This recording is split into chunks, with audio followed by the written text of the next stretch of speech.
Minutes. Bonsoir à tout le monde. Nous voici encore ce lundi pour un autre numéro de Lundi Parlons Radiologie. Et pendant ce mois d'août, nous allons traiter des sujets en rapport avec la neuroradiologie. Et nous avons la chance d'avoir le prof Yanda qui est un des coordonnateurs pour cette session ou pour cette sous-spécialité. Et le lundi passé, nous avions commencé avec le docteur Kambamu qui nous a parlé de la terminologie en neuroradiologie.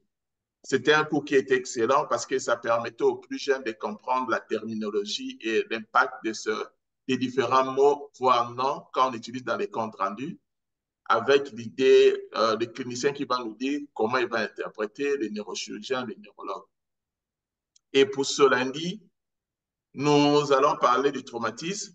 Le titre, comme vous pouvez le voir sur votre écran, c'est l'entorse grave de la charnière cervico-occipitale, signe indirect à mettre entre toutes les mains en tomodacitométrie, et qui va être développé par le le professeur Yanda.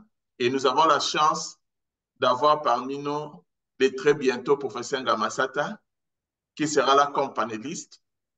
Et c'est le neurochirurgien, un des neurochirurgiens qui sont actuellement très actifs dans la ville de Kinshasa et ailleurs. Donc, avec moi-même, je suis professeur d'Adimata, je suis radiologue aussi. Pour ceux qui ne me connaissent pas, je vous dis au Canada où je suis maintenant, mais également à l'Université de Kinshasa. Je pense qu'on peut commencer. Je donne la parole au prof Yanda pour commencer.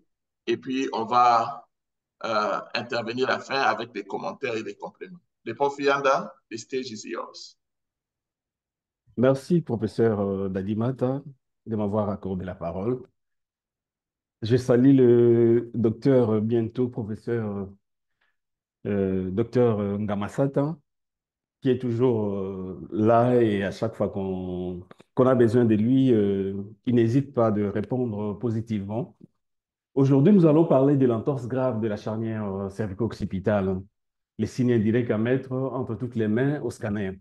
En fait, c'est du vécu, c'est un cas réel. Et ces sujets vont nous permettre, nous les radiologues et même ceux qui sont en formation, d'avoir un œil attentif quand il faut analyser un scanner demander soit pour un traumatisme crânien ou bien un traumatisme crânio-cervical. Et sans pour autant anticiper ce qu'on va débattre, en fait, c'est grâce à l'IRM qu'on a fait une relecture du scanner et on a compris tous ces signes qui étaient passés à côté. Et c'est pourquoi nous avons jugé bon d'en parler avec la grande famille de Lundi Parlons Radiologie. Déjà, d'entrée des jeux, je déclare ne pas avoir de lien d'intérêt. Voilà. Notre présentation va s'articuler autour de 4 points essentiels. Il y aura une introduction, l'observation clinique, c'est en fait les cas cliniques, une discussion et nous terminerons par une conclusion. En fait, devant tout patient victime d'un accident à haute cinétique, il est déjà considéré comme un traumatisé grave, hein, avec un pronostic vital engagé. Maintenant, qu'est-ce qu'exige la bonne pratique? C'est normalement une immobilisation rachidienne au lieu de l'accident, mais également en intra-hospitalier. Donc, il faut immobiliser avant tout examen neurologique exhaustif. Et puis, donc, après un examen clinique neurologique exhaustif, on va passer par un bilan d'imagerie médicale, un scanner corps entier. Maintenant, que dit la littérature en rapport avec ces sujets? En fait, sur l'ensemble des traumatismes du rachis cervical, sachez qu'un tiers sont situés entre l'occipite et l'axis, donc environ 30%. Vous voyez déjà les pourcentages, donc ce n'est pas quelque chose d'anodin, c'est vraiment très, très fréquent. Et 1% est constitué de luxation cervico-occipitale. Et dans la plupart des cas, ce sont des traumatismes à haute cinétique avec une mortalité préhospitalière très, très élevée. Et souvent, qu'est-ce qui arrive? Ces accidents entraînent des forces de distraction, c'est-à-dire l'hyperflexion ou bien l'hyperextension, des forces de rotation, des forces de compression axiale ou bien l'association de toutes ces forces. Donc, distraction, rotation, compression axiale, avec comme conséquence, c'est la rupture ligamentaire de la charnière cervico-occipitale. Et d'ailleurs, par là, on spécifie que ces ruptures ligamentaires sont très fréquentes chez l'enfant, 3 fois plus fréquentes chez l'enfant. Donc, on comprend bien l'importance de cette charnière. En fait, la gravité, qu'est-ce qui fait la gravité de ces lésions? Souvent, ce sont des lésions qui sont associées aux lésions du système nerveux central. C'est-à-dire, en même temps, on peut avoir une contusion hémorragique de la moelle allongée, mais également de la moelle cervicale haute, allant même jusqu'à la section médillaire, et les tout s'accompagnent le plus souvent d'un hématome extradural.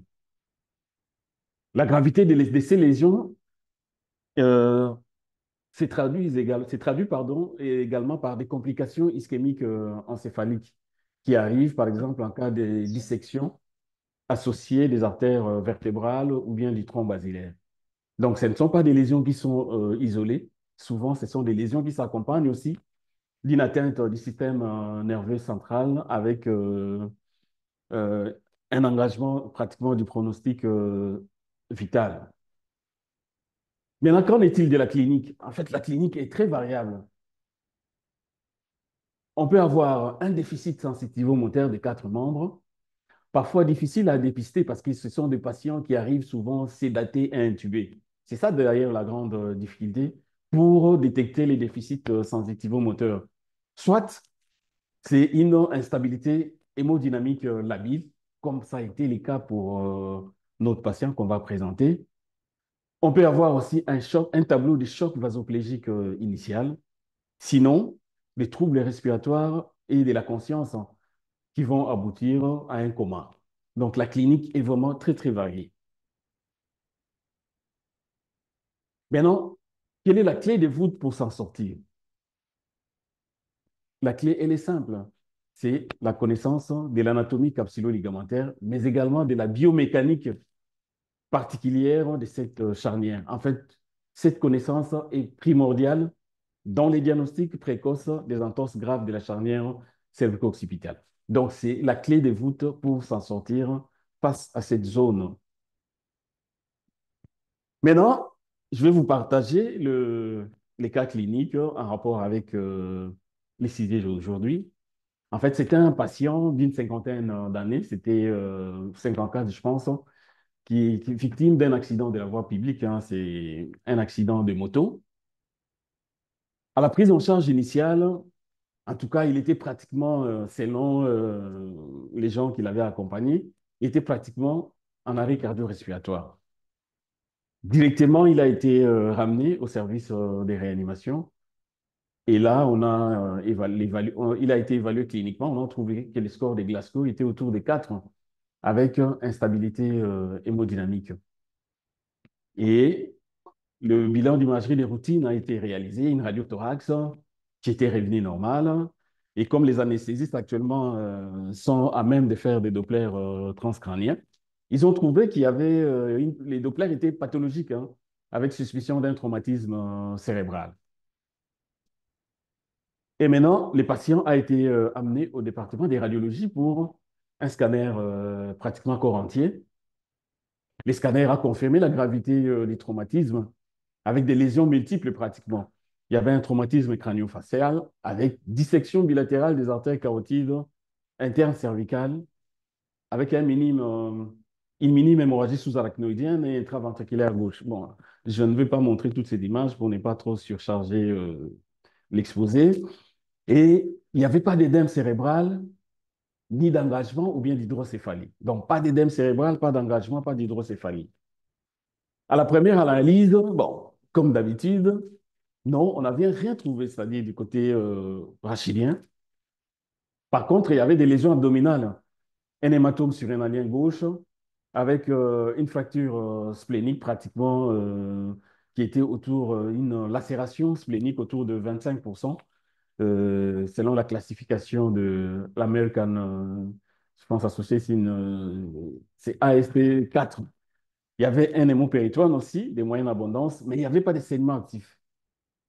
Donc, les traumatismes abdominaux étaient là, main. Donc, il y avait un traumatisme au niveau, une fracture splénique, un hématome surrénalien, un hémopéritoine de moyenne abondance, mais il n'y avait pas de saignement actif.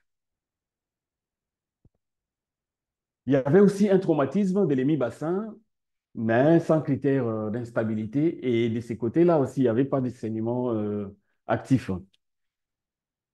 24 heures après, l'instabilité hémodynamique continuait. En fait, ce qui contrastait un peu avec l'absence de signes cliniques et biologiques en faveur d'une hémorragie active. Donc, il n'y avait pas vraiment d'hémorragie active, que ce soit cliniquement ou biologiquement, mais par contre, il y avait une instabilité hémodynamique qui persistait.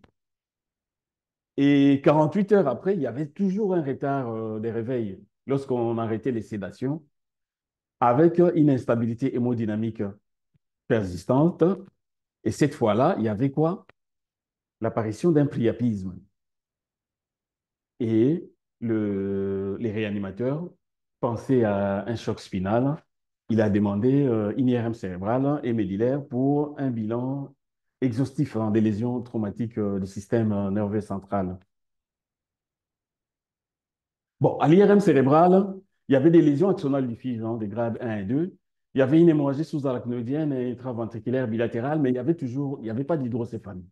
Pas d'hydrocéphalie, pas d'édème cérébral. Et quand on a fait l'IRM médillaire, qu'est-ce qu'on a trouvé? On va montrer ça sur les images. Il y avait un édème de la moelle cervicale, on regarde le C3 jusqu'au niveau de la moelle allongée. On va voir ça sur les images. Et lorsqu'on a analysé les structures osseuses et disco-ligamentaires des rachistes, on a trouvé des anomalies, ce qui nous a permis de faire une relecture du scanner corps entier, surtout au niveau de la charnière cervico-occipitale, qui a révélé des anomalies multiples qui, lors de la première analyse, étaient passées pratiquement inaperçues. Ici, nous sommes sur une coupe scanographique en axial. On avait fait une reconstruction en MIP, en axial, et puis en coronal.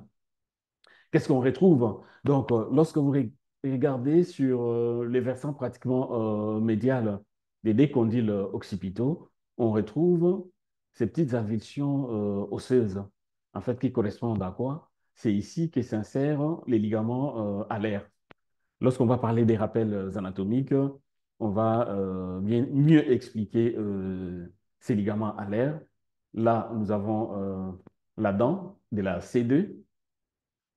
En reconstruction coronale, on retrouve ces avulsions-là, ces petits arrachements osseux.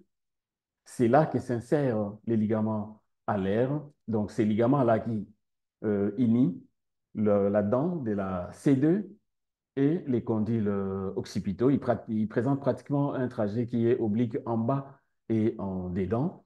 Et lorsqu'on regarde les centrages de la dent par rapport aux masses latérales de l'atlas, on trouve qu'il y a vraiment une inégalité des distances, hein. Ce n'est plus équidistant. Donc, on a une latéralisation de la dent vers les côtés droits. Ça, c'est après relecture, hein, en fenêtre osseuse, en axiale et en coronale. Ici, on avait utilisé une reconstruction en MIP.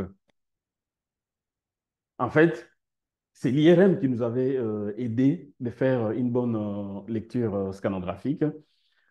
En coupe axiale, là, symbolisé, ça c'est la dent de CD. Qu'est-ce qu'on retrouve? En fait, il y a une rupture de la portion transversale du ligament cruciforme. En fait, c'est la portion qui unit les deux masses latérales de l'atlas. Donc, normalement, tout ce qui est ligament, tendon, à l'IRM doit apparaître noir. Donc, lorsqu'on regarde au niveau de ces têtes des flèches, on retrouve un hypersignal, hein. On est sur la séquence T2. Donc, ce sont des hypersignaux qu'on retrouve. Ici, en fait, là se trouve la dent de C2 et derrière la dent de C2 passe le la portion transversale du ligament cruciforme. On va voir ça lorsqu'on va parler des rappels anatomiques. Normalement, ça devait être noir, hein. Mais là, on trouve un hypersignal qui n'est pas normal. Et en même temps, lorsqu'on regarde au niveau de la moelle allongée, on trouve cet hypersignal aussi qui n'est pas normal. Ça, c'est un reflet d'une contusion au niveau de la moelle cervicale haute. Et en reconstruction sagittale, toujours sur la séquence pondérée en T2, qu'est-ce qu'on retrouve? En fait, la membrane, ce qu'on appelle la membrane tectoriale.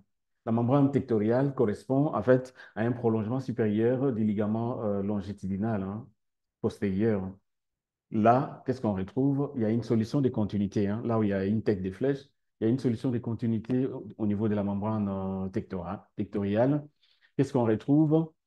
Il y a un hypersignal T2 pseudo-liquidien au niveau du disque C4, C5.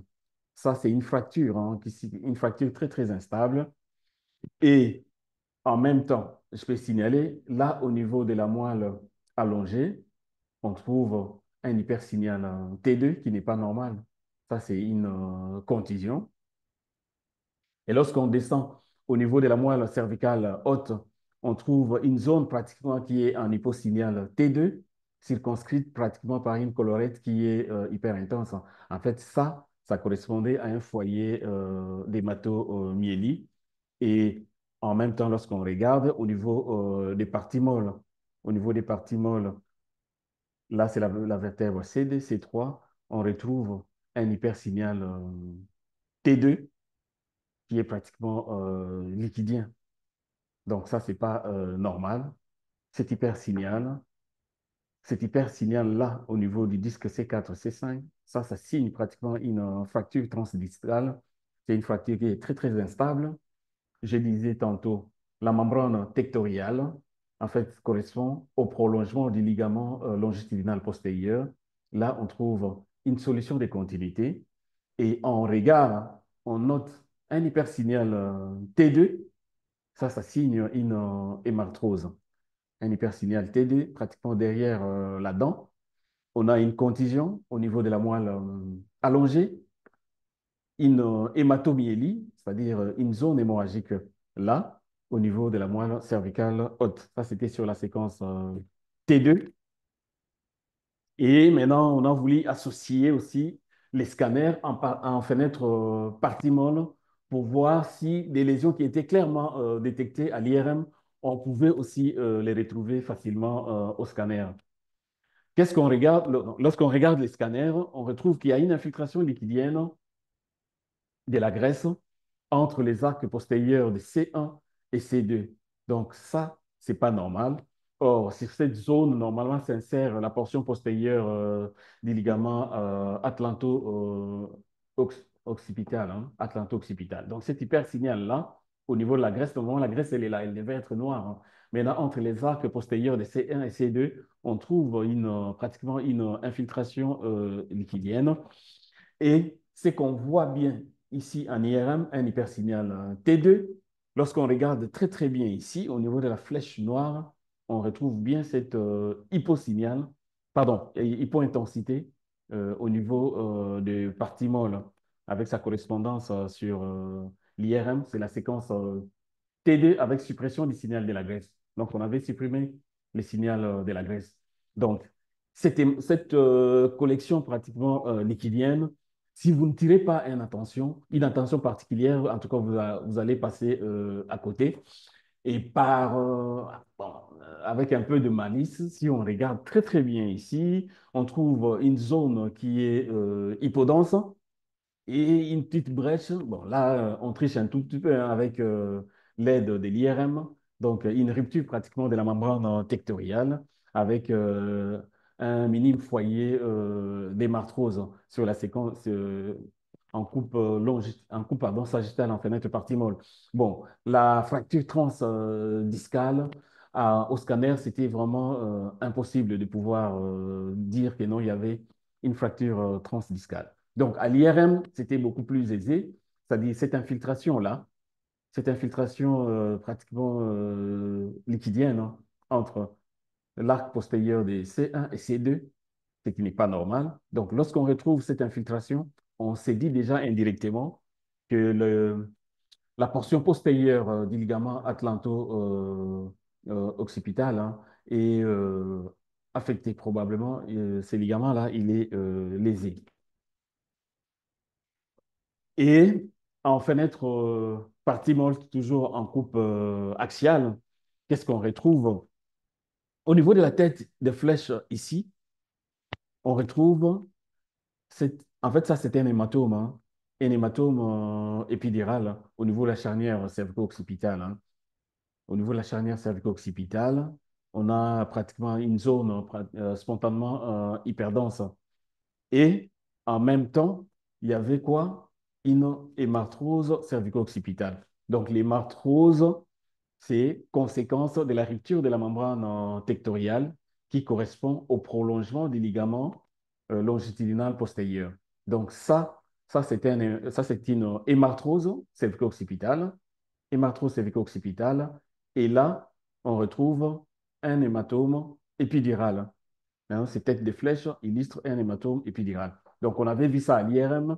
Et lorsqu'on a fait une relecture du scanner, et on a cherché à tout prix à localiser cet hématome épidural de la charnière cervico-occipitale avec hémarthrose.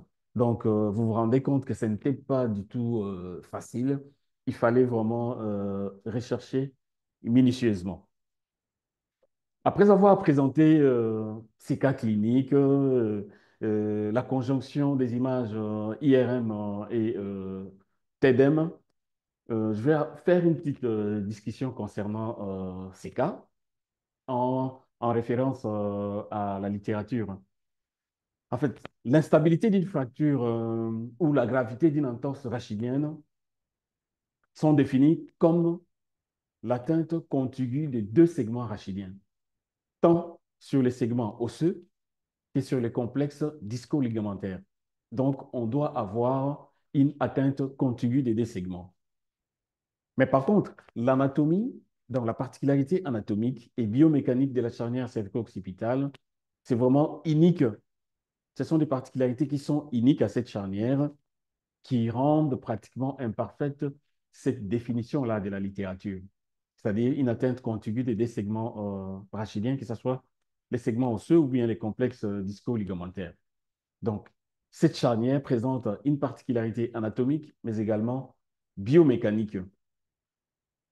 Elle possède en outre un haut degré de liberté qui repose sur une double composante.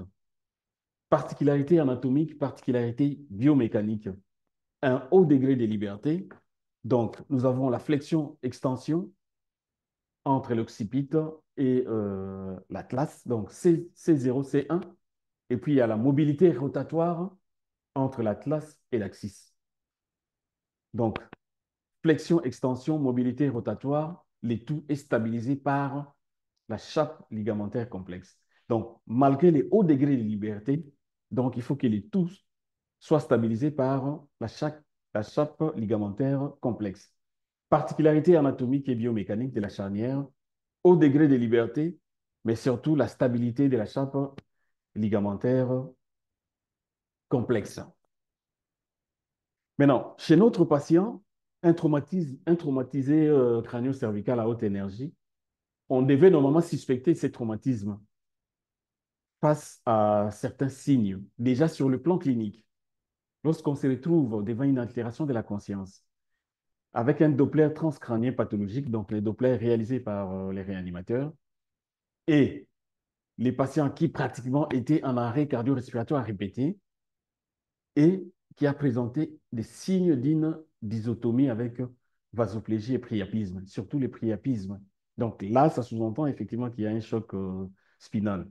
Je me réserve un peu parce que en face se trouve notre éminent neurochirurgien, je pense, il va intervenir là-dessus. Donc sur le plan clinique déjà, nous avions des éléments pouvant inciter à penser à un traumatisme crânio-cervical et analyser correctement cette charnière, surtout la chape ligamentaire. Maintenant, sur le plan de l'imagerie, on avait retrouvé, même si je n'ai pas balancé ces images, il y avait une dissection carotidienne bilatérale et avec la présence de la fracture transdiscale. Là, on a vu entre C4 et C5 un hypersignal T2. Cela sous-entend qu'il y a eu des mécanismes de distraction et donc distraction en particulier l'hyperextension. C'est-à-dire, c'est ce qui a généré la dissection carotidienne bilatérale, mais également la fracture transdiscale. Donc, par là, on a compris le mécanisme. À la base, c'était un mécanisme de distraction, en particulier l'hyperextension.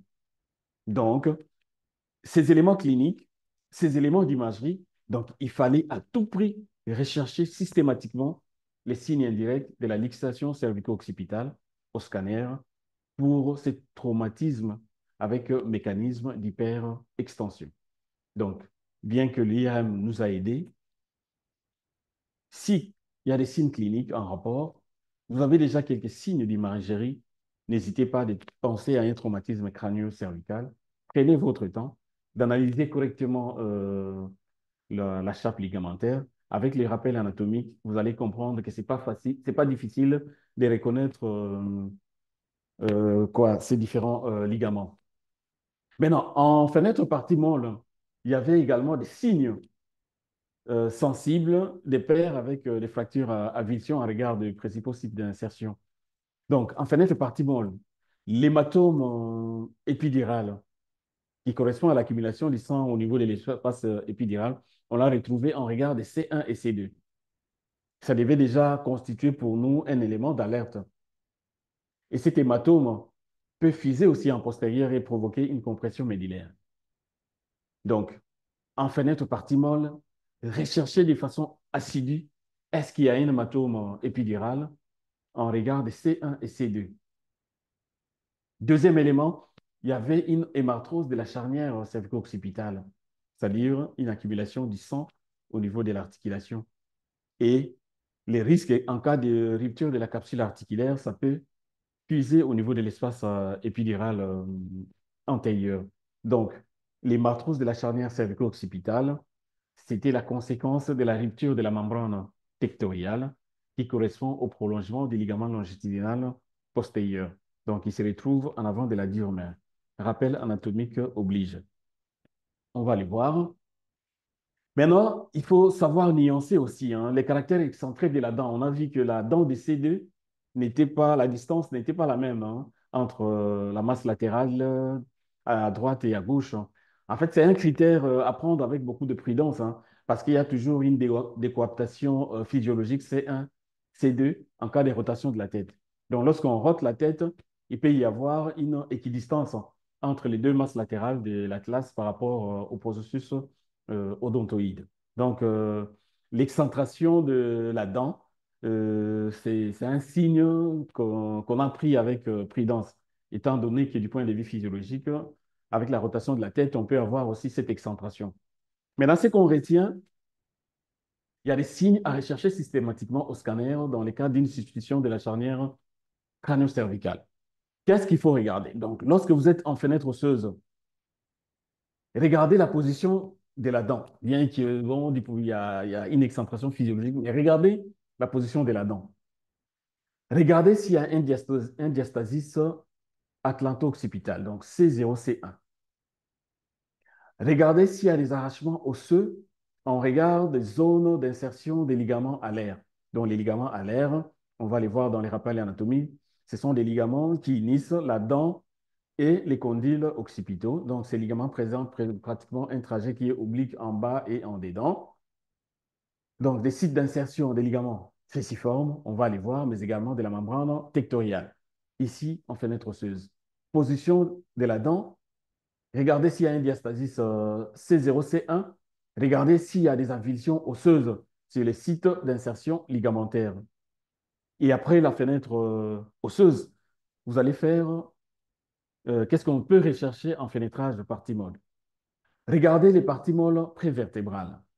Donc, on a vu qu'il y avait une collection prévertébrale. Regardez s'il y a une infiltration de la graisse nicale. Essayez même de resserrer la fenêtre. Regardez entre l'arc postérieur de C1 et C2. C'est là où passent les versants postérieurs des ligaments atlanto-occipital. Regardez s'il y a un hématome épidural cervical haut, toujours à hauteur de C1 et CD. Et puis, ayez un œil attentif pour voir s'il n'y a pas une hémarthrose. Tout en sachant que l'hémarthrose, si vous avez une hémarthrose, donc vous avez une atteinte de la membrane tectoriale. Donc, infiltration des parties molles prévertébrales. Regardez la graisse buccale. Regardez s'il y a un hématome épidural cervical haut.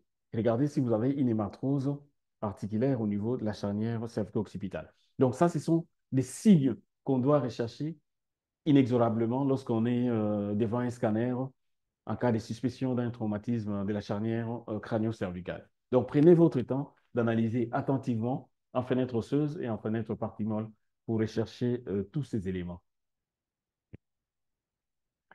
La bonne attitude, qu'est-ce qu'il faut faire? Normalement, il faut faire une IRM médillaire et rachidien en urgence hein, devant des signes de choc inexpliqués. Par exemple, chez notre patient, il avait pratiquement une instabilité hémodynamique inexpliquée alors qu'il n'y avait pas même, il n'avait pas de saignement actif, il n'y avait pas de perturbations du point de vue biologique, même du point de vue clinique, pouvant montrer qu'il y avait des éléments en rapport avec un choc. Devant, si vous devez faire une IRM, choisissez. Hein, il y a des séquences qui sont prioritaires. En peu de temps, vous terminez l'examen. Donc, une séquence sagittale pondérée en T2 avec suppression du signal de la graisse. Hein, vous pouvez faire la STIR ou bien la TD FATSAT. Vous faites une séquence sagittale pondérée en T1 pour mieux étudier s'il y a de l'édème osseux, des atteintes discales, mais également des saignements. Les deux séquences, hein, T2 et T1, peuvent vous orienter déjà à avoir une idée, soit sur des atteintes osseuses, discales, mais également des parties molles. Vous pouvez ajouter aussi une séquence 3D pondérée en T2 avec des coupes fines hein, pour une meilleure étude ligamentaire. Donc, avec tout ça, en peu de temps, vous avez réalisé l'examen qui va vous fournir pratiquement des renseignements très, très essentiels parce que vous êtes en face d'un patient qui présente un état de choc. Donc, vous ne pouvez pas prendre beaucoup de temps lors de la réalisation de l'examen. Donc, ces séquences de base déjà, avec un sagittal pondéré en T2 avec saturation du signal de la graisse, un sagittal T1. Vous pouvez ajouter aussi des séquences 3D pondérées en T2, fast spin echo. Donc, vous avez fait normalement votre boulot. Maintenant, il faut faire une cartographie lésionnelle. Hein. Vous devez regarder quoi s'il y a des lésions neurologiques, comme chez notre patient, par exemple. Il y avait une contusion hémato-hémorragique de la moelle allongée. On a montré ça, mais également de la moelle cervicale haute. Ce sont des éléments de très, très mauvais pronostic. Le néochirurgien est là, il va nous en dire un peu plus.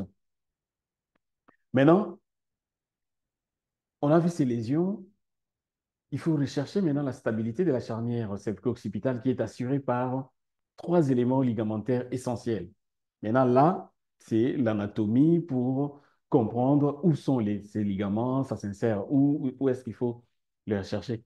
Et pratiquement, cette stabilité était rompue chez notre patient. Le premier groupe, ce sont des ligaments alaires. Les ligaments alaires, ce sont des structures paires, tendues, il y a un schéma, tendues entre la face interne des condyles occipitaux et la dent de C2. Donc, ces ligaments alaires présentent un trajet qui est oblique en bas et en dedans. Je vais montrer ça en image, ne vous en faites pas. Retenez déjà théoriquement. Donc, ça part de la face interne des condyles occipitaux jusqu'à la dent de C2. Le trajet est oblique en bas et en dedans. Ça, c'est les premiers groupes ligamentaires. Hein. Les seconds, c'est les ligaments cruciformes. En fait, les ligaments cruciformes, c'est en forme de croix, hein, crucifix. Il est composé de deux faisceaux. Il y a les faisceaux longitudinaux qui relient C0 à C2. Déjà, on a deux éléments qui relient les condyles occipitaux à la vertèbre C2. Donc, nous avons d'abord les ligaments alaires, mais également les faisceaux longitudinaux, les ligaments cruciformes. Donc, ils relient les condyles occipitaux à l'axis. Donc, ces ligaments cruciformes présentent également un faisceau qui est transversal. Le faisceau transversal qui est tendu entre les masses latérales de C1. Donc, les faisceaux transversal passent juste derrière la dent. On va les voir. et sur une vie postérieure, ça forme une croix. Ça, c'est les ligaments cruciformes.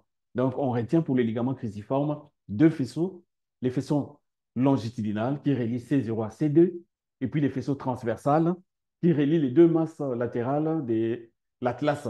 Donc, ces faisceaux-là transversales passent en arrière de la dent.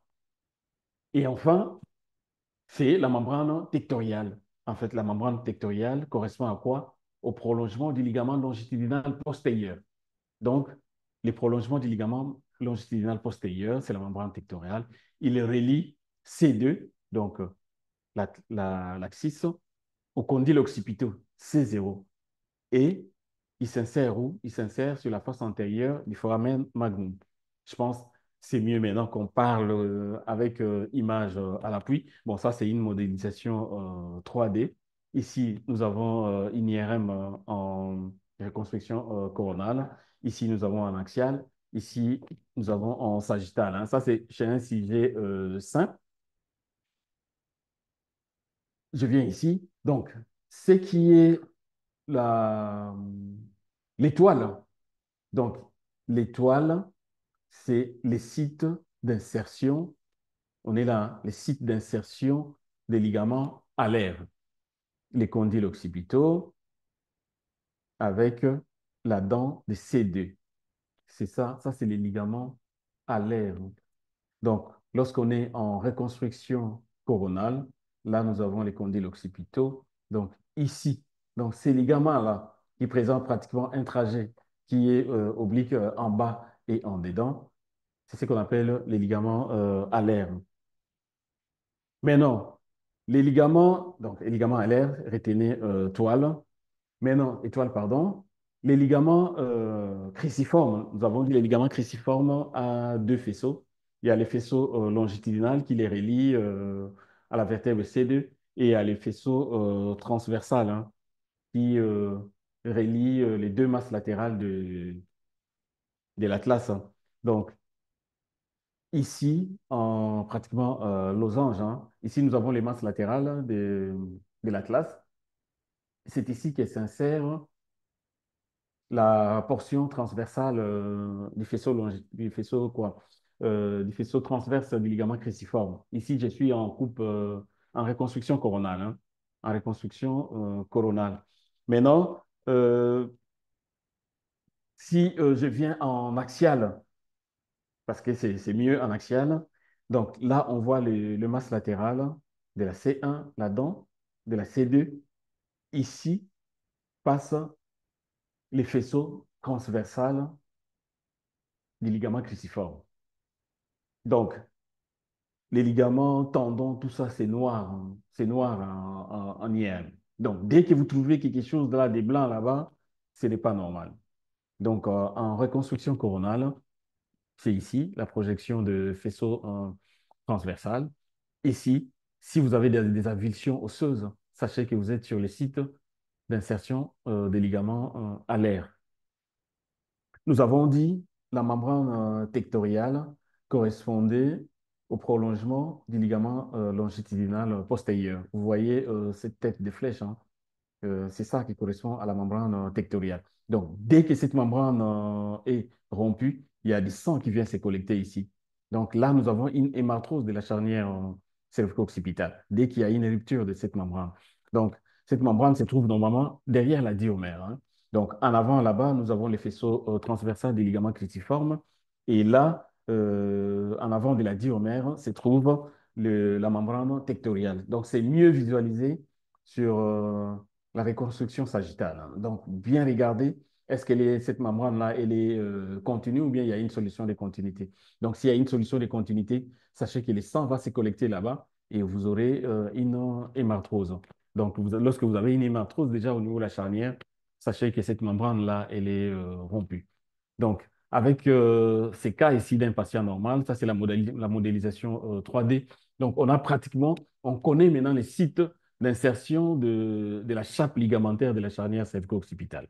Recherchez là où s'insèrent les ligaments alaires, recherchez là où s'insère la portion transversale des ligaments cruciformes, rechercher aussi la continuité de la membrane pectorale. Bon, le faisceau longitudinal de la membrane cruciforme, parfois, c'est très difficile de pouvoir le mettre en évidence en IRM. Maintenant, on va conclure. Qu'est-ce qu'on dit? Sachez que les traumatismes de la charnière cervico-occipitale ne sont pas rares. Et surtout actuellement, à cause de l'augmentation des moyens de transport émergents. Donc, nous vivons dans une ville où tout le monde se rend compte qu'est-ce qui se passe avec les mototaxis sur nos routes. Ces traumatismes induisent une mortalité qui est très, très élevée, corrélée à la cinétique du traumatisme. Souvent, ce sont des traumatismes à haute cinétique. La morbimortalité, elle est très, très élevée. C'est pourquoi, pour nous, les radiologues et les amis qui sont en formation, il est impératif de dépister précocement ces signes indirects de luxation cervico-occipitale, qui sont l'hématome extradural, l'hémarthrose de la charnière cervico-occipitale. Donc, si vous êtes en face d'un hématome extradural, si vous êtes en face d'une hémarthrose de la charnière cervico-occipitale, sachez qu'il y a un problème déjà au niveau de cette charnière. Et il s'ajoute quoi? Si vous avez des fractures à avulsion au niveau des principaux sites d'insertion ligamentaire, hématome extradural, hémarthrose, vous avez des arrachements osseux sur les différents sites d'insertion ligamentaire, sachez que vous êtes en face d'une atteinte de cette charnière et la morbimortalité est très élevée. Déjà, même dans les comptes rendus, vous devez même déjà préciser qu'il y a vraiment à surveiller de façon attentive parce que le risque de mortalité est très, très élevé. La réalisation de l'IRM médillaire rachidien cervical, en fait, c'est pour rechercher des lésions du système nerveux central parce que c'est des traumatismes qui s'accompagnent toujours des lésions du système nerveux central et de confirmer ou non les signes d'instabilité, comme chez notre patient, on a vu, il y a une contusion de la moelle allongée, une contusion de la moelle cervicale haute. Ce sont en fait des signes, des très, très mauvais pronostics. Le but, c'est quoi? Quand vous faites une IRM, vous avez détecté tout ça.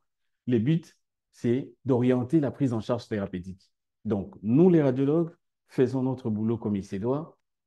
On commence toujours par, comme c'est un traumatisme à haute cinétique, on commence par un scanner.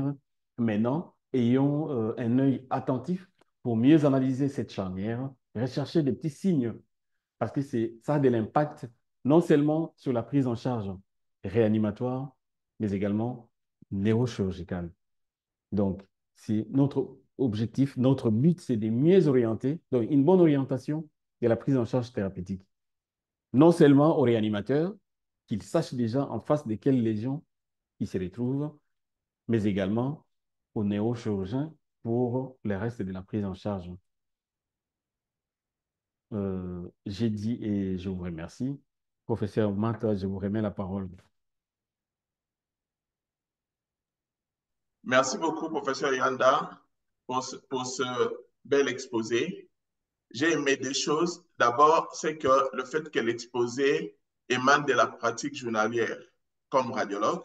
Et on nous amène ici un cas frais et on verra les discussions qui vont s'en suivre. C'est toujours mieux d'apprendre de ce que l'on fait au quotidien que de transmettre des connaissances diverses, ce qui est très bien. Et l'autre chose que j'ai aimé, c'est la corrélation entre le scanner et l'IRM.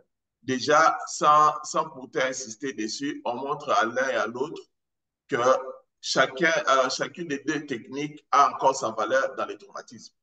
Autant le scanner te montre bien des lésions osseuses, l'IRM est très importante pour les parties molles. Alors, je ne vais pas monopoliser la parole. Je vais d'abord donner la parole au docteur Ngamasata et puis peut-être que je vais faire des commentaires à la fin. Docteur Ngamasata, le stage is yours. Ouais, moi, je continue. Merci beaucoup, professeur, pour cette excellente présentation. Donc,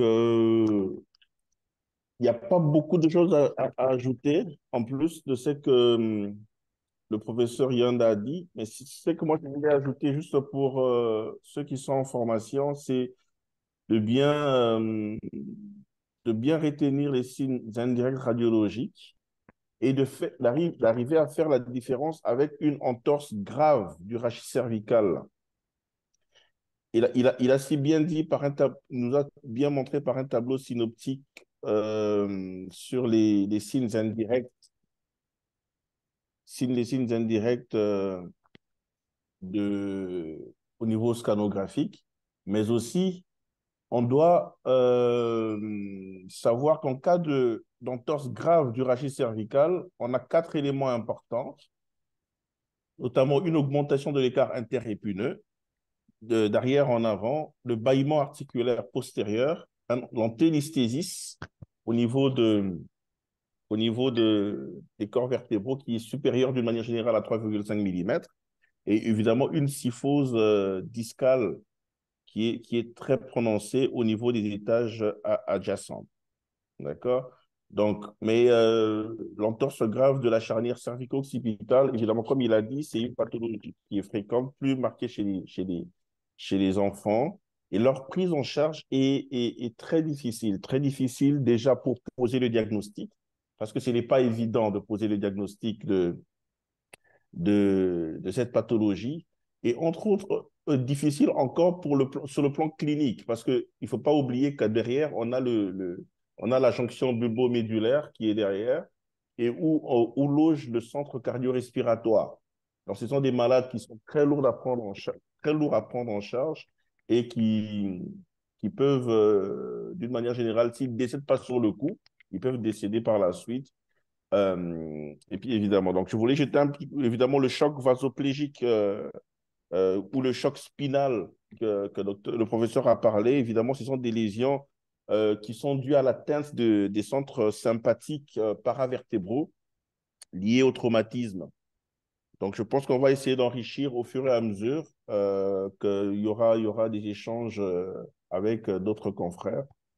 Je pense que tout a été dit et je voulais justement faire un petit commentaire et surtout féliciter le professeur Yanda pour cette prise en charge et pour cette présentation qui est très, très excellente et qui nous permet encore de revoir euh, la, la littérature et voilà.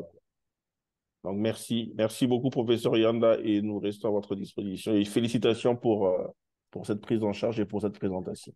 Je vous en prie, mon cher.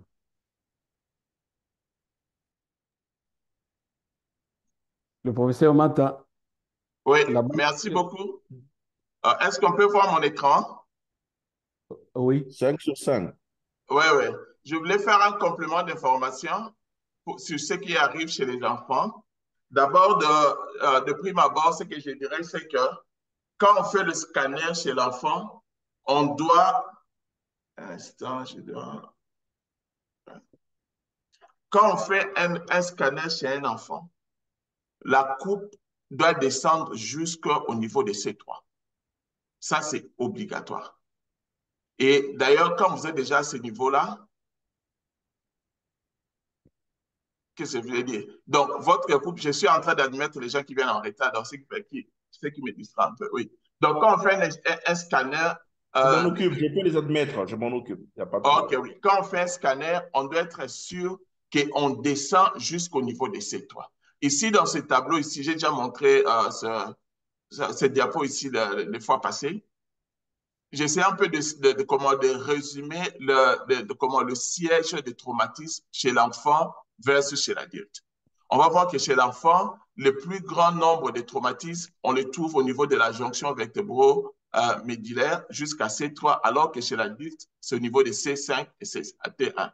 En fait, c'est par rapport au niveau où il y a plus de mobilité. Chez l'enfant, c'est de C2 à C3, alors que chez les adultes, c'est de C5 à C6.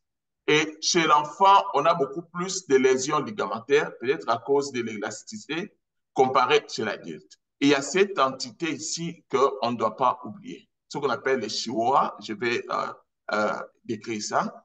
Et généralement, c'est très facile d'avoir même des lésions, des factus chez les enfants. Mais le grand piège, c'est au niveau de comment les variantes de la normale.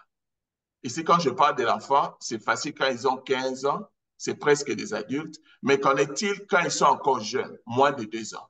Vous avez comment l'ossification ne se fait pas de la même façon partout.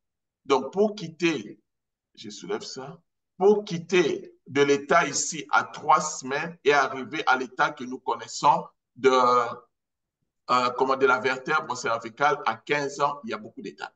Ces vides ici, là où il y a des cartilages, ne se forment pas de la même façon et il y a des durées. Je ne vais pas faire un cours ici. Il y a des durées. Donc ça, on doit connaître à quel moment ces centres d'ossification secondaire, des chondroses, ils vont se fermer chez l'enfant. Et parce que je suis déjà ici, je veux commenter par rapport à la distance entre la dent de C2 et les masses latérales de C1. Au niveau du cou, il y a la loi des deux. Je vais rappeler à tous les niveaux à quoi les deux, donc le chiffre 2 s'applique. L'espace entre la dent et la masse latérale, même s'il y a une asymétrie, tant que ça mesure moins de 2, c'est une variante de la norme. Et si c'est borderline, c'est-à-dire qu'entre 2 3, tu ne peux pas vraiment définir, regarde la direction de la dent. Comme c'est une structure presque ovale, tant que ça s'allonge vers l'intérieur, on est dans le. Mais quand il y a une légère rotation, ça regarde à 10 heures ou à 14 heures et qu'il y a une asymétrie, ça doit déjà nous mettre la puissance. Et ici, je montre les différents moments de classification de ces chondroses et on voit par exemple même cette variante de la normale. Ici, nous sommes dans la partie antérieure, mais c'est comme s'il y avait une fracture. Quand on regarde ce scanner et qu'on n'est pas très familier avec l'imagerie de l'enfant, on risque d'appeler cela comme une fracture ou bien dysgraphisme, un dysgraphisme. Et au niveau de ces chondroses, par exemple, de C2, regardez les différents points d'ossification et il y a des différents temps quand ça doit se fermer.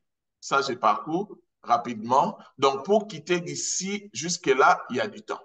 Donc, si vous évaluez un enfant qui est trop jeune, aux alentours des 2 ans, au scanner ou à l'IRM, il y aura beaucoup de vides ici. Soit ce sont les cartilages ou de ces chondroses qui sont là. Il ne faut pas les appeler des fractures. Maintenant, ça, je vais skip. Ici, normalement, chez un enfant, regardons le vecteur ici. Ici, c'est le C2, C3. Regardez ce vecteur ici. Il y a comme une perte de la hauteur en intérieur. Ça, c'est une variante normale chez l'enfant. Il faut avoir l'habitude de voir ça, surtout en 22 ans. Pourquoi? Parce que le jour où ils vont venir avec un tableau de polysaccharidose ou maladie des Morquio, où on dit qu'il y a des baking, donc il y a des formations en forme de bec, il ne faut pas appeler ça comme pathologique. Il faut déjà les avoir. Et si on vous amène un enfant qui vient de tomber de 5e étage, tout ça, il ne faut pas appeler ça des fractures compression. Ce sont des variantes de la normale. Autre variante de la normale, c'est la distance ici. Également, ici, c'est la loi des deux. Entre CD et C3, ce n'est pas rare de trouver un léger déplacement de CD sur le C3. Tant que c'est moins de 2 mm, c'est toujours une variante de la normale. Ils sont de pseudo-arthrose. Il ne faut pas appeler ça fracture. Quand ça va au-delà des 2, comme dans ce cas ici, vous avez affaire à une fracture.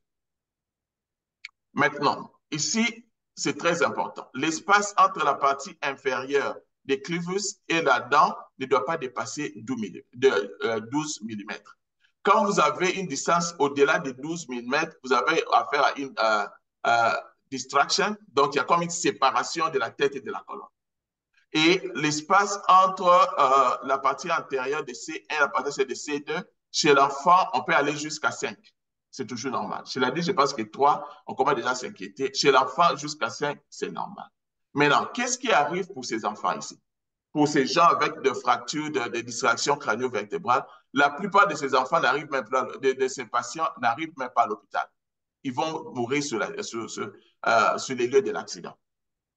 Et ce qui arrive ici, ils arrivent avec des symptômes vraiment graves. Et autre chose, il faut qu'en latéral, l'espace entre votre C1 et la partie inférieure de votre crâne ne doit pas dépasser 4 mm. Parce que s'il y a une distraction, c'est-à-dire quand il y a une séparation, c'est comme si la tête partait en haut et le reste du corps allait en bas. Cet espace ici va augmenter.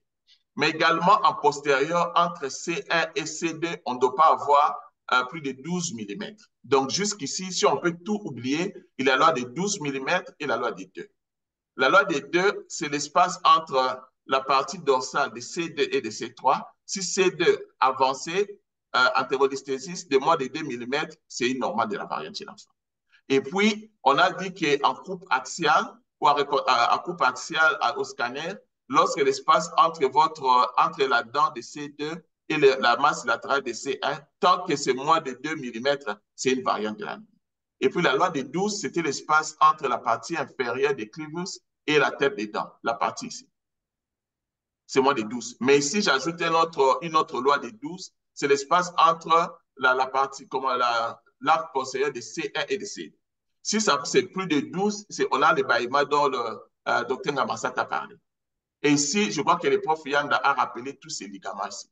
Quand vous lisez l'examen l'IREM de la partie proximale ou de la jonction crânio-vertébrale, ce qui est important là-bas, ce n'est pas l'intelligence, c'est le temps. Et même aujourd'hui, même moi, même le plus senior que moi, quand ils sont en train de revoir ces parties, ils ont toujours des livres à faire. Parce que ce sont des cas qui arrivent rarement.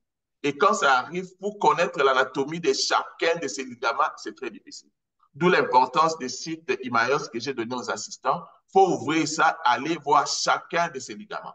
Comme l'a dit le prof Yanda, à T2, ça doit être noir. Quand tu vois un peu d'eau, un peu de liquide là, et les coupes, comment les séquences TD doivent être avec saturation de tissus graisseux, soit les T2, FATSAT ou bien les STER, pour bien voir le derme. Et la plupart, si j'ai vu 100 cas de traumatisme ligamentaire au niveau de la jonction crânio-vertébrale, 92 avaient au moins une composante entre la partie postérieure, entre l'occiput et le C1. Ce n'est pas permis en coupe sagittale d'avoir un signal hyperdense en T2 dans l'espace ici. Quand vous avez là, appelez déjà ça une lésion ligamentaire.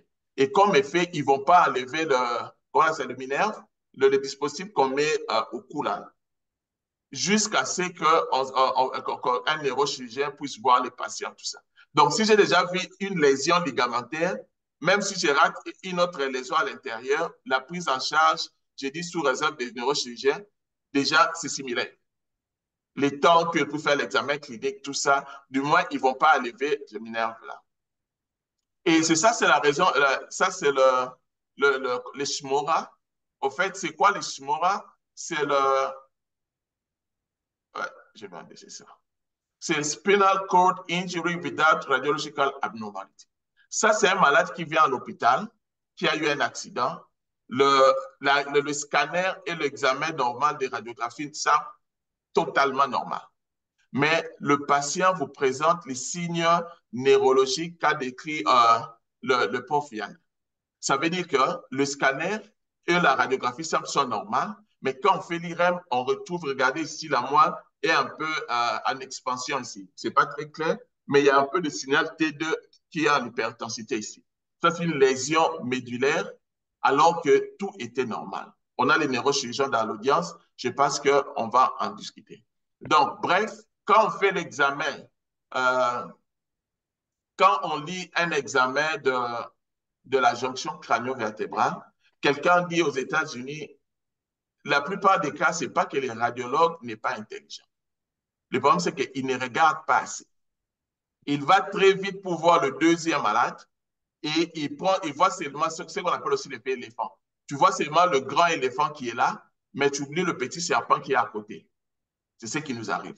Tu vois rapidement, surtout quand tu vois qu'il y a une lésion actionnelle diffuse au niveau du corps calé, et puis tu dis, OK, c'est ce qui peut expliquer les comas. Mais quand tu vas dans les détails, tu vas trouver qu'il y a plus grave que ça, au niveau, par exemple, de la jonction crânio-vertébrale, tout ça. Donc, bref, le temps et autre point, comment on appelle ça, take-home message, c'est toujours faire le scanner chez l'enfant, descendre jusqu'au C3. Et chez nous, on dit même aux assistants, quand on fait un scanner, le malade ne doit pas quitter la table si on ne t'a pas encore envoyé les reconstructions en 3D. Parce qu'avec ça, tu vois facilement les fractures.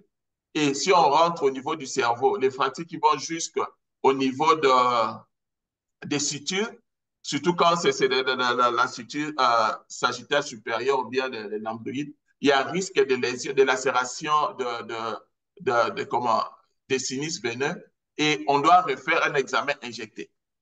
N'oubliez pas, chez l'enfant, vous avez plus de chances de faire un examen sous anesthésie générale. Donc, pendant que l'enfant est sur la table, on doit avoir toutes les images et avoir les diagnostics précis, voire discuter avec les neurochirurgiens. Il peut avoir besoin d'autre chose avant de le descendre et de l'amener ailleurs. Et tout ça en tenant compte de la gravité, de l'état du malade. Et on doit examiner un malade qui est assez stable. On ne doit pas passer le temps à chercher à obtenir 1 million de séquences alors que vous avez un malade en train de mourir. Donc, voilà ce que je pouvais dire. Je m'arrête là et on va ouvrir le débat. Je vois les neurochirurgiens, je vois le radiologue dans l'audience. Celui qui veut prendre la parole. Déjà, il y avait des questions dans le chat. Professeur, pouvez-vous nous montrer sur l'image les ligaments alaires droit et gauche? Ça, c'est au prof Yanda. Et puis, bonjour, si examen clinique révèle une tétraplégie, quel est l'intérêt d'examen radiologique, à l'occurrence les coupes scanner et l'IRM? Et merci pour l'exposé fascinant. Donc, ce sont deux questions. Je pense que c'est au prof Yanda. Excellente présentation, cher prof Yanda. Que dire de l'os odontoïdeum dans l'instabilité de la charnière cervico-occipitale? Donc, je pense que toutes les questions vont au professeur Yanda. Si vous pouvez répondre, professeur Yanda, et puis on va prendre maintenant les mecs qui seront levés dans l'audience. Oui, oui, je ne les ai pas notés tous. L'insertion du ligament alaire. Donc, je pars d'abord de la théorie. Voilà. Voilà. Les ligaments alaires sont des structures paires tendues entre la face interne des condyles occipitaux et la dent de ces deux. Elles sont obliques en bas et en dedans.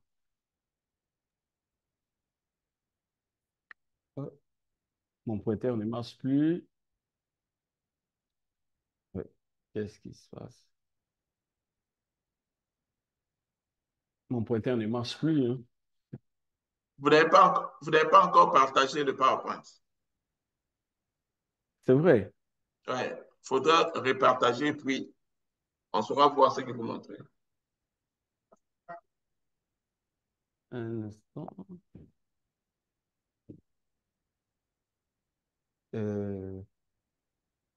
C'était où encore? Euh,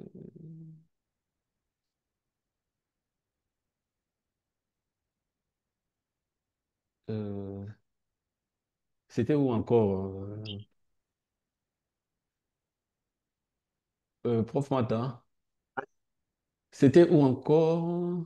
Pour partager, Oui. il faut rentrer en bas, là c'est en vert, c'est écrit partager, vous cliquez et ça va vous montrer les fichiers qui sont euh, disponibles sur votre écran et vous choisissez le PowerPoint. Voilà. C'est bon maintenant? Oui, C'est bon? oui c'est bon, on voit. Ouais. Euh, voilà. Donc, théoriquement, voilà. Structure paire tendue entre la face interne des condyles occipitaux. Les condyles occipitaux sont là. Les côtés droits, les côtés gauches, hein. Ici, là où c'est mis, là où nous avons des étoiles, là où nous avons des étoiles, c'est ici, hein, en modélisation 3D. On est là. Donc, versant médial des condyles occipitaux jusqu'au niveau de la dent de C2. Donc, les trajets, donc ces ligaments ont un trajet qui est oblique en bas et en dedans. En bas et en dedans. Donc, si vous faites, par exemple, les scans, vous regardez seulement s'il y a des arrachements osseux, ce qu'on avait montré là, hein. Ça, c'est en reconstruction coronale. Dès que vous retrouvez des arrachements osseux, vous savez que là, c'est pratiquement, vous êtes sur les trajets des ligaments alaires. En axial également, dès que vous retrouvez ces petites avulsions osseuses, hein, sachez qu'il y a une atteinte au niveau des ligaments alaires. Donc, versant médial, donc interne des condyles occipitaux, relié à la dent de C2. Donc, c'est ça, les ligaments, l'insertion des ligaments alaires. Donc, trajet oblique en bas et en dedans. Je pense que c'était seulement les ligaments alaires, hein. Les ligaments cruciformes, c'est C'est la croix et, et les ligaments, la membrane tectoriale qui est le prolongement du ligament longitudinal postérieur. La seconde question, c'était, je pense, Euh, pour les ligaments à l'air, je pense c'est oui, bien compris, hein. Donc, par rapport même à cette modélisation 3D, hein, on voit là les condyles occipitaux, on voit la dent, et puis ce sont ces deux ligaments-là, avec un trajet oblique en bas et un dedans. oui. La deuxième question, je pense que ça peut aller au docteur Ngamasata. Bonjour, si l'examen clinique révèle une tétraplégie, quel est l'intérêt des examens radiologiques, à l'occurrence les coupes scanner et l'IRM? Docteur Ngamasata? Quel est Alors, mais oui, oui, d'abord, c'est très important d'avoir, en fait, excusez-moi, ça, c'est quand même l'habitude, les mauvaises habitudes qu'on a eues au Congo, c'est que quand on suspecte un AVC cliniquement, on dit, ben, ça sert à rien de faire imagerie parce que c'est un AVC des patients qui ont fait des hémiplégies, alors ce n'était pas des AVC, c'était des hématomes sous-duraux. Donc, je pense que l'examen paraclinique est crucial et primordial au cas de tétraplégie, parce que toute tétraplégie ne veut pas dire entorse grave de la charnière cervico-occipitale. Donc, il faut faire les bilans paracliniques pour pouvoir étayer évidemment le diagnostic en vue d'une meilleure prise en charge. Donc, je pense qu'on doit aussi petit à petit faire entrer cette habitude, même si on est certain sur le plan clinique que ça peut être ceci, cela, mais qu'on puisse toujours les compléter par cette approche paraclinique en vue d'étayer notre diagnostic et pouvoir mieux prendre en charge. Donc, je pense que c'est très, très important de pouvoir faire un scanner, de pouvoir faire une IRM pour étayer le diagnostic, en fait, d'améliorer la présentation. Vous avez vu la présentation de 24 heures, 48 heures. On ne comprenait pas pourquoi ce malade était en choc spinal. Pourquoi est-ce que ce malade bradycardisait alors que l'imagerie paraissait normale?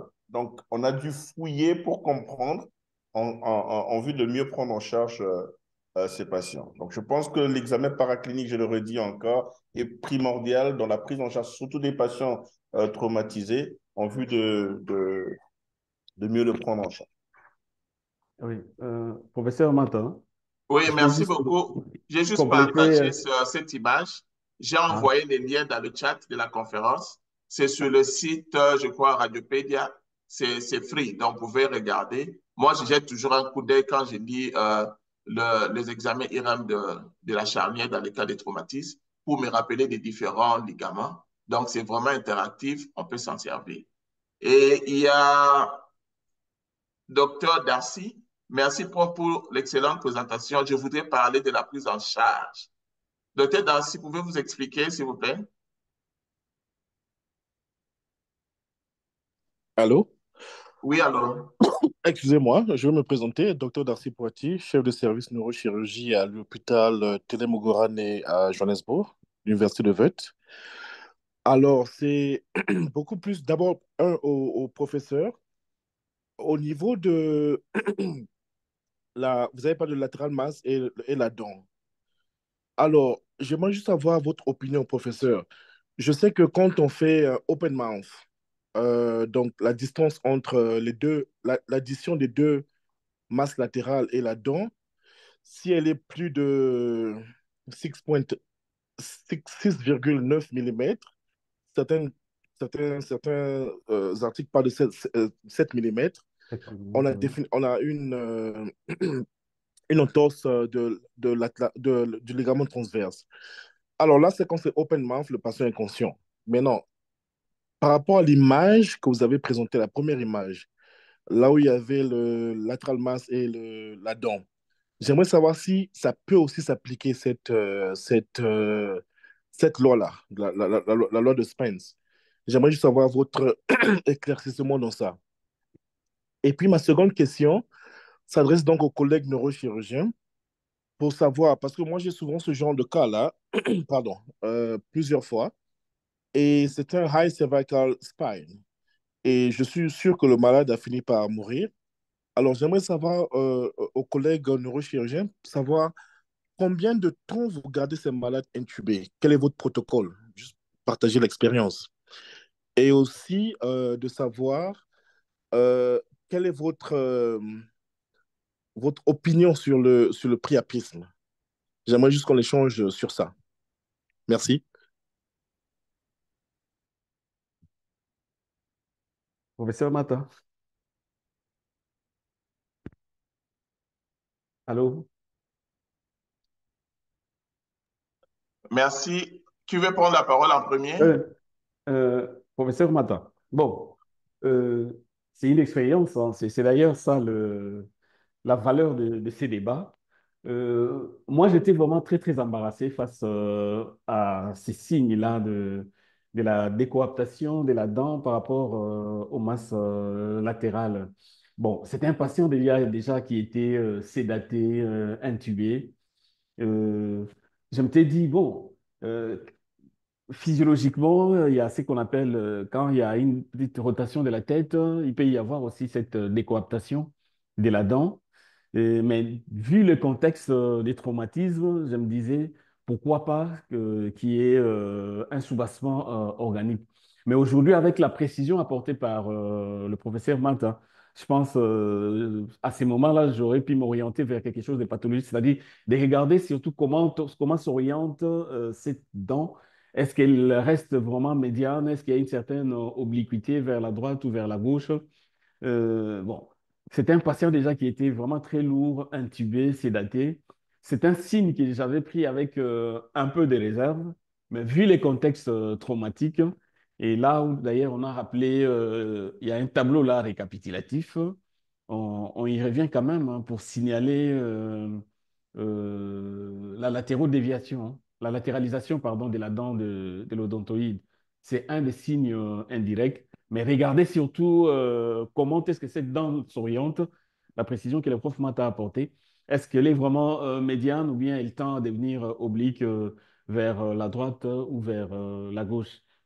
C'est ça, en fait, l'embarras dans lequel je me trouvais hein, face à ces patients-là qui étaient lourds, intubés, sédatés. Hum, Voilà ce que je peux dire. Je ne sais pas si le prof a un complément d'information.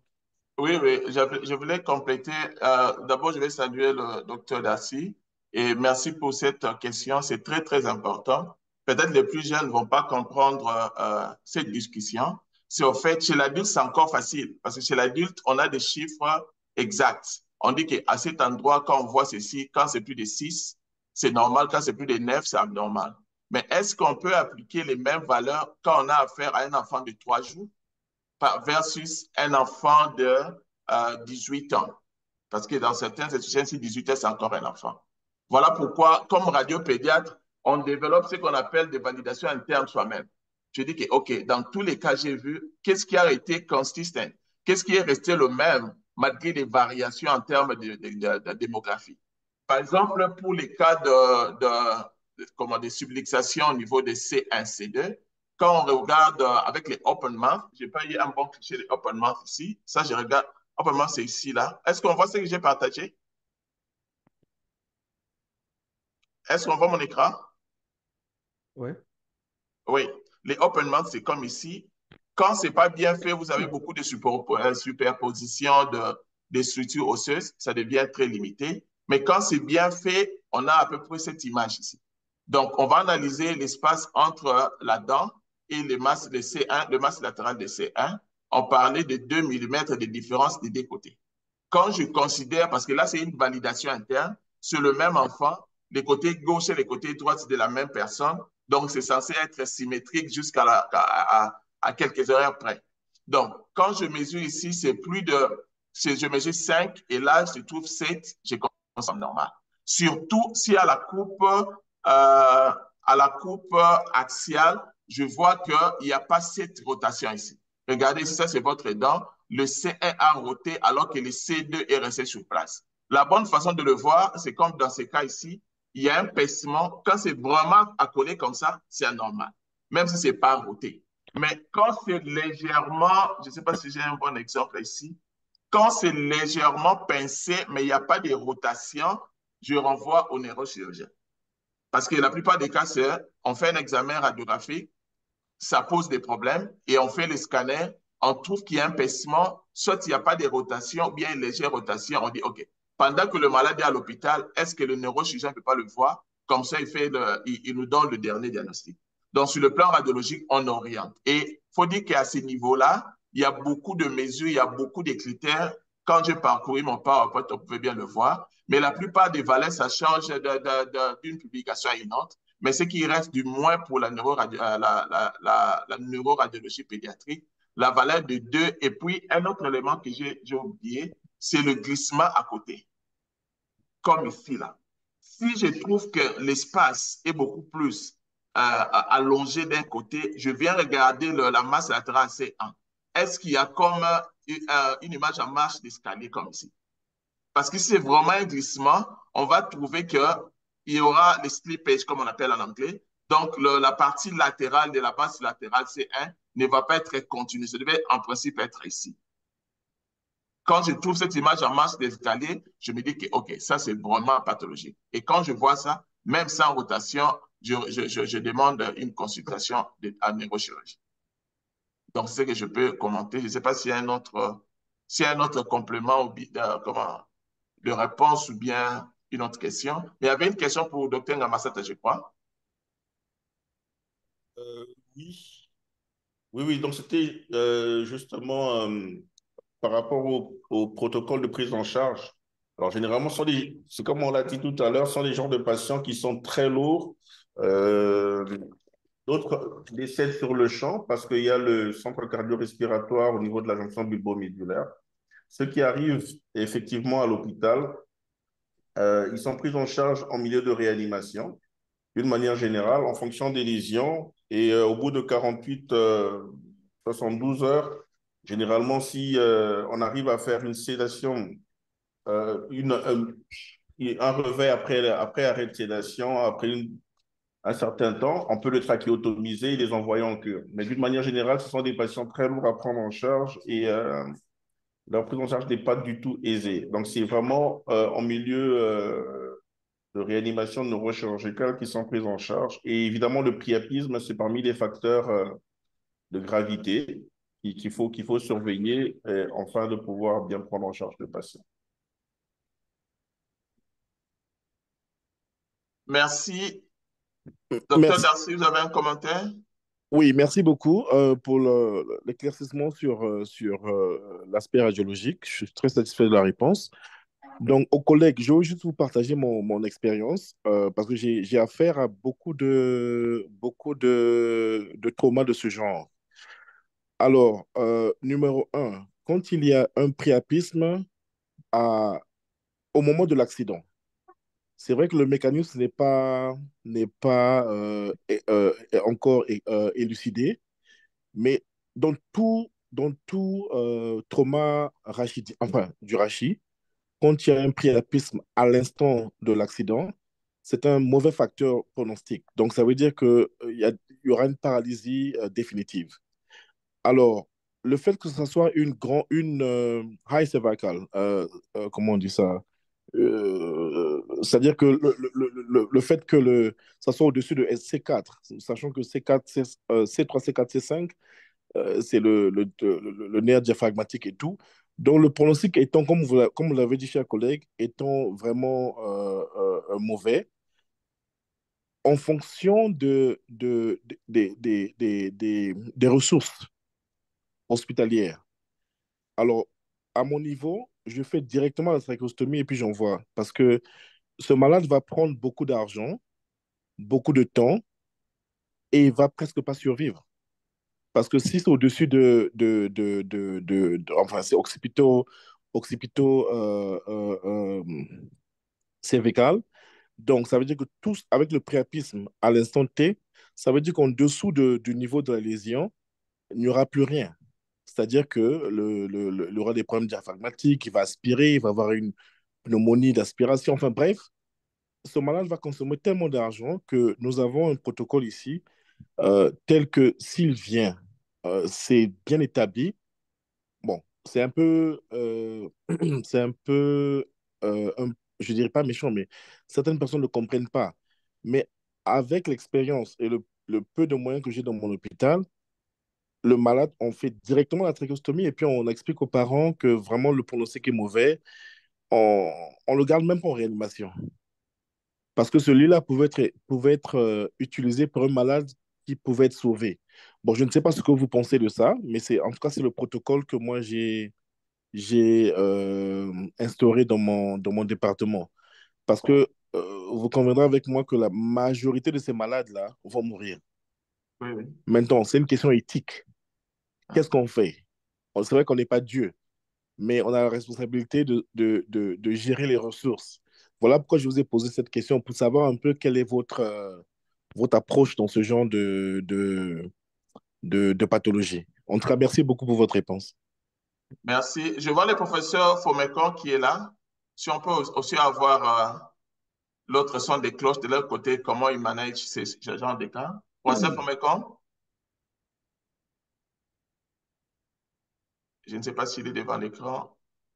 Le micro est fermé.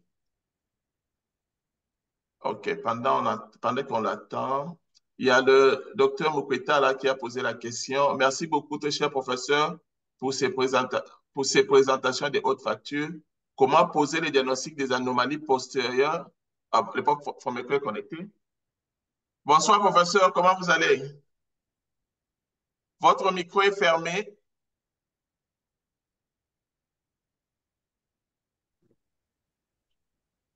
Bonsoir, professeur. Oui. Non, c'était juste une question posée à vous, les neuroradiologues, puisque il est vrai que dans notre pays, il y a beaucoup d'endroits où le scanner, encore moins l'IRM, ne sont pas encore disponibles. Mais des patients avec des lésions post-traumatiques au niveau de la jonction crânio-vertébrale sont quand même là. Alors, comment est-ce que les confrères qui travaillent dans ces milieux-là, qui n'ont peut-être que seulement la radiographie conventionnelle comme examen, comment ils peuvent s'en sortir pour se rapprocher quand même un peu du diagnostic de ces lésions post-traumatiques de la jonction crânio-vertébrale? Merci beaucoup, professeur. Merci beaucoup, docteur Mukweta là. Je pense que j'avais ramassé en passant quand j'intervenais après la brillante présentation de Prof. Yanda. Le premier point, quand ils sont jeunes, connaître les variantes de la normale et savoir que sur le plan clinique, et tout se base sur le plan clinique d'abord. Un malade qui a une lésion médulaire, généralement, sera très malade qu'un malade qui vient avec une normale de la variante, parce qu'il y aura beaucoup de normales de la variante. Et on a parlé des distances, on a parlé de la loi des deux. Le plus souvent chez l'enfant, là je parle encore chez l'enfant, lorsque la distance, comme l'antérolisthésis de C2 sur C3 mesure moins de 2 mm, généralement c'est une variante de la normale. Et il faut reconnaître qu'il y a, comme anterior weighting, il y a une perte de hauteur de vertèbre cervicale chez l'enfant, c'est une variante de la normale. Et quand cette distance ici, entre la partie dorsale de C2 C3 va au-delà de 3, au-delà de 2 mm, c'est anormal. Et on a parlé de l'ébaillement en postérieur. Ici, d'abord, avant d'aller là-bas, on a parlé de la jonction crânio-vertébrale avec l'idée d'une dissociation, crânio-vertebral dissociation. L'espace entre la partie inférieure du clavus et la dent ne doit pas être au-delà de 12 mm. Et si c'est au-delà de 12, sachez qu'il y a déjà une séparation. Et par après, on a parlé de l'ébaillement. Par exemple, ici, l'espace entre la partie là postérieure de C1 et de C2, la distance ici ne doit pas être au-delà de 12. Il y a même des ratios qu'on fait. La distance entre C1, C2 et C2, C3 doit être inférieure à 2,5, comme on le montre ici. Et on dit en latéral, quand tu mesures l'espace entre le C1 et la partie inférieure du crâne ici, l'espace ne doit pas mesurer plus de 4 mm. Mais il faut le dire que tout ça là, surtout quand on a affaire à la radiographie simple, il faut vraiment connaître la marge d'erreur. C'est l'évaluation clinique qui vous oriente plus que l'examen radiographique. Et connaître ce qu'on a appelé les chihuahuas, c'est-à-dire qu'un examen de radiographie simple du scanner qui est tout à fait normal, mais le malade est très, très malade, avec des lésions neurologiques, le priapisme et l'autre qu'on a décrit. Donc là, ça veut dire que comment l'impact est beaucoup plus au niveau médulaire osseux. Professeur Fomecan, à vous la parole.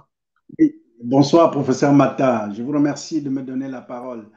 C'est avec le plus grand plaisir que j'ai écouté tous les intervenants, l'intervenant radiologue qui a fait un exposé exceptionnel, et puis toutes les questions qui suiviennent qui sont très importantes. Si je dois participer, je dois dire aussi que la pratique courante ici, c'est que si on a un traumatisme cervical haut, donc supérieur, au-dessus de C4, avec un priapisme, évidemment, le pronostic est très réservé. Même dans un hôpital universitaire de haut niveau, comme chez nous ici, tout le monde est réservé et très rapidement, ce patient qui est intubé au bout de 48 heures, 72 heures, 72 heures, comme l'a dit mon confrère Gamasatan, on trachéotomise le patient et on l'envoie, si vous voulez, dans l'attente de l'issue fatale quasiment, on l'envoie en revalidation. Enfin, on cherche déjà une place pour la revalidation parce que même nous, neurochirurgiens, on ne peut pas faire grand-chose pour ce genre de cas, notamment lorsqu'il y a aussi en même temps une atteinte du cordon médulaire. Donc voilà, c'est ça ma contribution, modique contribution, s'il vous plaît. Merci beaucoup, professeur. Est-ce qu'il y a d'autres avis? Et pour ceux qui ne connaissent pas, le professeur Fomecan, il est neurochirurgien aux cliniques universitaires Saint-Luc de Bruxelles, à l'Université catholique de Louvain. Parce qu'il y a certaines personnes qui sont nouvelles. Question? Professeur Mata. Oui. Juste pour donner la suite, hein, parce que il tient encore, mais ce sont beaucoup plus de complications de décubitus, hein, les escarres. Bon, il est pris en charge aussi euh, par une institution qui supporte ses frais, donc, mais c'est vraiment des complications de décubitus, hein, des escarres partout, avec un pronostic vraiment très, très réservé. Est-ce qu'il y avait des lésions axonales diffuses au niveau du tronc cérébral? Au niveau encéphalique, oui. Ah, OK. Question, commentaire? Excusez-moi. Oui. Docteur Larcy. J'aimerais juste poser une question au professeur Fomecan. S'il vous plaît. Sur le plan éthique, vraiment, j'aimerais avoir votre avis. Pensez-vous que ce que nous faisons ici, sachant que, bon, le pronostic est très réservé, donc faire la trachéostomie au day one, donc le premier jour, et donc en voyant un step down, enfin, bon, quel est votre avis? Pensez-vous que c'est éthique, c'est pas éthique? Enfin, je veux juste susciter une discussion sur ce point-là. Merci. Oui, merci pour la question. Bon, c'est très difficile de répondre de façon adéquate, mais dans tous les cas, on fait partie. Éthiquement, c'est toujours très compliqué de dire d'emblée, dès le premier jour, à la famille ou aux membres de l'équipe que le cas est désespéré. Moi, je pense que nous attendons 48 heures, 72 heures, le temps que tout le monde se rende compte à l'évidence que le patient, en essayant une extubation, enfin, en essayant une désédation, ne reprend pas la respiration tout seul. Donc, je pense que sur le plan éthique, c'est un peu compliqué d'expliquer que dès le premier jour, dès l'observation, puisque quelqu'un a dit tout à l'heure qu'on n'est pas le bon Dieu, on ne sait pas comment les choses vont évoluer, et en particulier si c'est un enfant en plus qui peut avoir eu des lésions comme ça de sciura, on ne peut pas dire dès le premier jour, c'est difficile en tout cas, de dire dès le premier jour que tout est terminé. Nous, ici, on attend 48 heures, 72 heures avant de faire la trachéostomie, le temps aussi d'expliquer à la famille. Parce que, bon, ici, bon, je peux comprendre que dans un autre contexte, les moyens financiers sont compliqués, mais dans notre contexte à nous ici, il y a la mutualité, il y a des assurances sanitaires qui couvre tout le monde et on a tendance éthiquement à donner la chance à tout le monde, même si on sait au plus profond de soi-même que le cas est dépassé. On attend un peu cette 72 heures, 48 heures à 72 heures. Je sais qu'il y a des collègues qui sont très faciles à proposer une trachéostomie, même pour les patients opérés en neurochirurgie et pour lesquels parfois nous tournons le dos des soins intensifs et le lendemain, on voit que le malade a eu dans la nuit ou tôt le matin du lendemain une trachéotomie pour une tumeur cérébrale enlevée dont on sait que le malade ne s'est pas réveillé comme attendu. Donc, éthiquement, je pense que mon avis serait tout de même d'attendre que d'un côté, les gens se convainquent, le personnel médical, d'un autre côté, que la famille se fasse entre guillemets, son deuil sur le cas, et puis aussi de se dire dans la littérature, c'est pas aussi clair que ça, comment vont évoluer ces patients, mais on sait que la majorité, plus de 80%, vont très rapidement décéder. Donc, voilà, votre pratique, c'est de le faire très rapidement dans le premier jour, mais parce que vous avez les moyens que vous avez. Et nous, ici, parce que nous avons les moyens que nous avons, on a tendance à attendre un peu, même si on a une conviction personnelle. Merci beaucoup. Je ne sais pas si j'ai approché la réponse, parce qu'il n'y a pas de réponse univoque, hein, ce genre de questions. Moi, j'ai une modeste Merci beaucoup. expérience pour ces cas indéfinis où la littérature n'est pas très claire, qu'est-ce qu'on doit faire, mais en tant que clinicien, vous faites face à cela au quotidien. Par exemple, pour les cas, comme je fais l'imagerie cardiaque pédiatrique, il y a des malades qui viennent avec le pacemaker ou bien on a enlevé le pacemaker, mais il y a un peu de métaux qui sont restés, qui sur la littérature sont des contre-indications. Mais vous avez un tel enfant qui vient dans un tableau d'AVC, on doit faire l'IREM. Et c'est qu'on a fait parce que dans la littérature, on dit que c'est une contre-indication absolue. Mais il y a des cas de case reports isolés qui disent que non, chez nous, on a fait tel cas, il n'y avait pas de complications. On a juste géré, comment reprogrammer le pacemaker, on a juste éliminé les SAR. Et comment on gère ces cas-là? On appelle les spécialistes qui sont impliqués dans ces cas-là, le radiologue cardiaque, les cardiologues, les chirurgiens cardiaques. On établit notre protocole maison. On dit que si on a tel cas, ce qu'on va faire, c'est A, B, C, D. Ce qu'on a fait, c'est A, B, C, D. Et puis, tout le monde signe. Comme ça, s'il y a un accident par hasard, vous faites ça, ce n'est pas l'avis d'un seul médecin qui, par excès des ailes, va dire que non, c'est moi, docteur Johnny, je vais tout faire. Non, ce n'est pas comme ça. Vous êtes protégé par l'institution, en fait. Moi, je pense que c'est une bonne... Parce que surtout en Amérique du Nord, il y a tellement de procès, personne ne pourra prendre les devants pour ce genre de cas. Et pour régler ce genre de situation, on fait des protocoles maison et on met ces cas-là ensemble et on commence à les publier même parce que à force de faire, c'est vrai, vous courez des risques, mais ça vous donne aussi des data à publier comme article original. Mais ça doit être réfléchi et toujours les risques pris doivent être moindres par rapport aux bénéfices qu'on veut avoir pour ces cas-là. Donc, pour Dr Darcy, j'imagine que vous travaillez peut-être pas dans des cliniques universitaires. Si déjà au niveau provincial, au niveau de l'hôpital, il faut avoir vos protocoles écrits et puis signés, ça vous protège. Merci beaucoup, prof.